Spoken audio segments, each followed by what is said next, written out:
In June 2022, in a small, peaceful town in the Mekong Delta, under the scorching sun of the western region, Tran Mai Linh, 23, was scrolling on her phone in a simple level 4 house.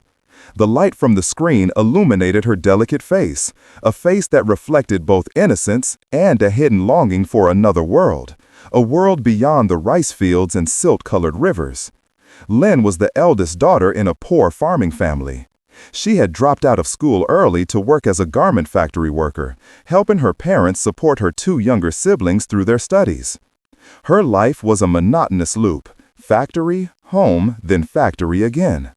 Lin's biggest dream was not wealth, but simply to be loved and to have a stable life without worrying about tomorrow's meal.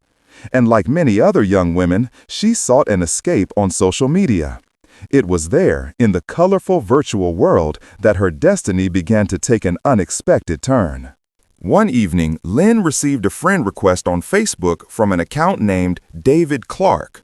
The profile picture was of a white man around 40 years old with a warm smile and captivating blue eyes. His profile was filled with images of luxurious travels in Europe, expensive restaurant dinners, and elegant suits. David introduced himself as a British civil engineer, a widower, and was looking for a sincere woman to rebuild his life. Initially, Linh was hesitant. Why would such a successful man pay attention to a poor factory worker like her? But David was persistent. He messaged her every day, asking about her work, family, and dreams. He said he was tired of pragmatic Western women and was drawn to the rustic beauty and gentleness of Vietnamese women. Gradually, Lin's defensive wall crumbled. For the first time in her life, she felt cherished. David not only complimented her appearance, but he also listened to her confidences, encouraged her, and painted a beautiful future. "I will come to Vietnam, we will get married, and you will come to England to live with me. You won't have to work so hard anymore, Mai Linh. You deserve happiness." Those sweet words, through the phone screen, became Lin's reason for living. She fell deeply in love with David, a pure and absolute love. She boasted to her friends and family about her perfect Western boyfriend. Her mother was a little worried, warning her daughter about online traps, but Linh brushed it off. She believed she had found her prince. Their relationship lasted for nearly a year, entirely online. They video called every day. David always appeared in a luxurious office or a modern apartment. What Linh didn't know was that it was all an elaborately staged setup. David was not a British engineer. He was a member of a transnational criminal organization, and Mai Linh, with her innocence and unconditional trust, had become the perfect target for their next plan. After nearly a year of nurturing their relationship, David began talking about a plan to meet. He said he had an urgent project in Kuala Lumpur, Malaysia, and wanted Linh to fly there to meet him. "This will be our first chance to meet, my love. After I finish my work in Malaysia, I will fly back to Vietnam with you to meet your family." Lin's heart pounded. Finally, her dream was about to come true. She immediately agreed. David seemed incredibly thoughtful. He sent Linh money to get a passport, buy plane tickets, and buy new clothes. He told her she didn't need to bring much luggage. She just needed to get there, and he would take care of everything. Everything seemed perfect until a week before the flight. David called Linh with what sounded like an urgent tone. He said there was a small hiccup in his work. He was in Thailand to sort out some paperwork and couldn't fly directly to Malaysia. Then he made a proposal. "My love, could you do me a favor? I have a partner in Bangkok. He's holding a suitcase containing important design samples and contracts. Could you fly from Vietnam to Bangkok, pick up that suitcase, and then fly on to Kuala Lumpur? I will rebook your plane tickets. When you arrive in Kuala Lumpur, I will also be there to pick you up. This is very important for my career." Linh hesitated slightly. Why was it so complicated? But then she quickly dismissed her doubts. David had explained that it was due to company travel regulations. Moreover, this was an opportunity for her to prove she could help her future husband's career. "Don't worry, everything is safe. "It's just documents and a few material samples," David reassured her. Trust and love clouded Lynn's judgment. She agreed without a moment's hesitation. David sent her a new itinerary. Fly from Ho Chi Minh City to Bangkok. Stay overnight at a hotel he had booked. Someone would deliver the suitcase, and the next morning fly from Bangkok to Kuala Lumpur. He instructed her very carefully.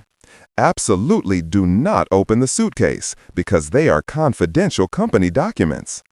Lynn obediently complied, unaware that the promise of help was the very sentence she was signing for her own life.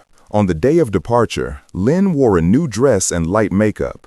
She told her family she was going on a few days' trip to Malaysia with her boyfriend's company. Her mother slipped some money into her hand and gave her numerous warnings, her eyes betraying her anxiety. "Be careful, my child. Call me as soon as you arrive." Lynn hugged her mother tightly. "Don't worry, Mom. David is with me. He'll take care of me." At Tan Son Yat Airport, Lynn felt both nervous and excited. This was her first time flying, her first time abroad. The flight to Bangkok went smoothly. She followed David's instructions, taking a taxi to the hotel he had booked. The room was quite luxurious. That evening, a Thai man knocked on her door. He couldn't speak English. He just handed her a very new and sturdy black suitcase, then hurriedly left. Lynn was curious. She tried to lift the suitcase.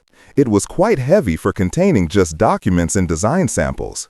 A fleeting doubt crossed her mind, but she remembered David's warning and told herself that perhaps construction material samples were indeed that heavy. She took a photo of the suitcase and sent it to David. He replied immediately, "Thank you, my love. You did a great job. Go to sleep early. We'll finally meet tomorrow. I can't wait any longer." Those sweet words once again dispelled all her doubts. The next morning, Lynn pulled the suitcase to Suvarnabhumi Airport in Bangkok to catch her flight to Kuala Lumpur. As she checked in, she felt her heart beat faster. She was about to meet the man of her dreams. Throughout the flight, she continuously imagined David waiting for her at the airport with a bouquet of flowers in his hand and them embracing. She smiled to herself, completely unaware that ahead was not a romantic reunion, but an abyss waiting for her to step into. When the plane landed at Kuala Lumpur International Airport, KLIA, Lynn was one of the first passengers to disembark. She eagerly looked around the waiting area, trying to spot David, but there was no one. She took out her phone to call him, but there was no signal. Perhaps he was stuck in traffic, she reassured herself. She went to the baggage carousel to collect her luggage. The black suitcase rolled out. Lynn pulled it down and headed towards the customs gate. As she passed through the scanner, a female security officer signaled her to stop and asked her to take the suitcase to a special inspection area. Lynn's heart began to pound. There must be some mistake. The customs officers asked her to open the suitcase. She awkwardly explained that it was her boyfriend's suitcase containing company documents and she didn't have the key. An officer used specialized tools to break the lock. Inside, the top layer indeed contained a few clothes and a stack of documents. But when they lifted the fabric lining at the bottom of the suitcase, Lynn froze. Beneath were packages of white powder tightly wrapped with tape. An officer took a small amount of powder for a quick test. The result was positive. Heroin. A total of 2.5 kilograms. Lynn felt the world spinning. She stammered, "No, it's not mine. I don't know anything." But no one listened to her explanation. Two security officers immediately handcuffed her. The cold sensation of the metal on her wrists pulled her back to the harsh reality. She screamed in panic, "My boyfriend, David Clark, he's waiting for me outside, please." But when the police checked the phone number she provided, it no longer existed. The David Clark Facebook account had also vanished, as if it had never been there. In that moment, Lynn understood everything. There was no David. There was no love. It was all a play, and she was a pawn. Her dream of a rosy life had shattered, replaced by a terrifying nightmare right there at Kuala Lumpur International Airport. Ling was taken to a cold interrogation room. She faced Malaysian investigators. The language barrier made everything even worse. Through an interpreter, she tried to recount her entire story, about David, about the online romance, about his request to carry the suitcase. She showed all the messages and photos she had saved. But to the authorities, her story sounded like a familiar excuse they had heard hundreds of times from other drug traffickers. The physical evidence was undeniable. 2.5 kilograms of heroin found in her luggage. Under Malaysian law, possession of over 15 grams of heroin is sufficient to constitute trafficking, and the penalty for this offense is mandatory, death by hanging. Ling was detained in a women's prison. From a girl dreaming of happiness, she became prisoner number. The cold, sterile walls of the cell became her world. Each day passed in fear and despair. She could not contact her family. The Vietnamese embassy in Malaysia later intervened, sending people to visit and provide legal assistance. But they also made clear the harshness of the host country's laws. The news finally reached her family in Vietnam. Her parents were utterly devastated. They couldn't believe their obedient daughter could be involved in such a horrible crime. They sold all their rice fields and borrowed money everywhere to afford to fly to Malaysia, hoping to see their daughter's face. The brief meeting through the glass in the prison was a heartbreaking sight. Ling could only cry and apologize. She had realized that her innocence had come at too high a price, not just for herself, but for her entire family. Her legal nightmare had only just begun. She knew that her chances of seeing the sunlight outside the prison again were almost zero. Mai Lin's trial took place many months later. The lawyer appointed by the embassy tried his best to defend her. They presented all evidence that she was a victim of a sophisticated romance scam, that she had no idea there were drugs inside the suitcase. They argued that she was an innocent victim, nothing more than a drug mule. However, Malaysia's legal system operates on very strict principles. The burden of proving innocence lies with the accused, and Lin could not produce any evidence to prove that David Clark was a real person, or to prove that she had been tricked. The prosecution argued that not knowing what was inside the suitcase was not a valid defense. Any normal person would be suspicious when asked to transport a locked suitcase for a stranger across international borders.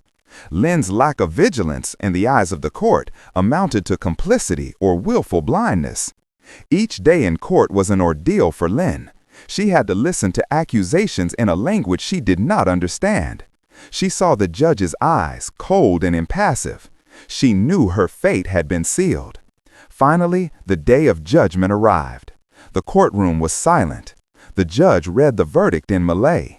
Lin understood nothing until the interpreter turned to her with eyes full of pity and whispered, "The court has found you guilty and sentenced you to death."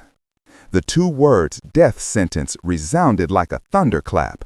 Lin collapsed. All her last hopes vanished. Her parents sat in the back row, weeping bitterly. Lin's sentence was a chilling warning about the ruthlessness of criminal organizations and the harshness of the law. A dream of changing her life ended with a death sentence. A young woman's life was completely destroyed by a single click and misplaced trust. Mai Linh is currently still on death row in Malaysia. Her story is not unique. Every year, many young women, especially in Southeast Asian countries, become victims of similar scam networks. Criminals exploit their naivety, gullibility, and aspirations for a better life to turn them into drug mules. They know that if caught, these women will bear the heaviest consequences, while they remain safe somewhere else, continuing to set new traps. Mai Ling's case is a painful lesson about the potential dangers in cyberspace. It reminds us that behind glamorous profiles and sweet words can be a deadly plot. Vigilance is never superfluous, especially when an online acquaintance asks you to do things involving money or transporting items of unknown origin across borders. Do not let blind love and trust cloud your judgment. If something sounds too good to be true, it most likely isn't. Please share this story to raise awareness among your friends and family. One share could save a life. Always be vigilant and protect yourself from the invisible traps in this modern world.